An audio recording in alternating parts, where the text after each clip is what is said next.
You've got to stop making your chicken tenders the boring way. These tenders are way better than most that you've eaten at restaurants. So here's how to make them. Take a mixing bowl and throw in your chicken tenders. Season it with salt, black pepper, paprika, lemon juice, and garlic powder.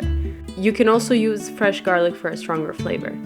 Now give it a good mix, cover it, and let it marinate for 30 minutes. While that's marinating, let's make the dipping sauce. Take some mayonnaise and mix in some tomato ketchup, mustard paste, fresh chopped garlic, black pepper, paprika, and a pinch of salt. Stir it well and set it aside.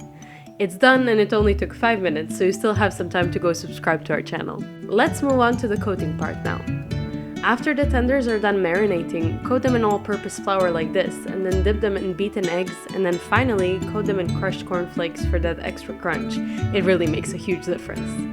Get your oil to medium-low heat and fry the tenders until they're golden brown and crispy. It usually takes 5 to 6 minutes, but it took 7 to 8 minutes for me because I like them really crispy. And now for the final part, the garlic butter toss.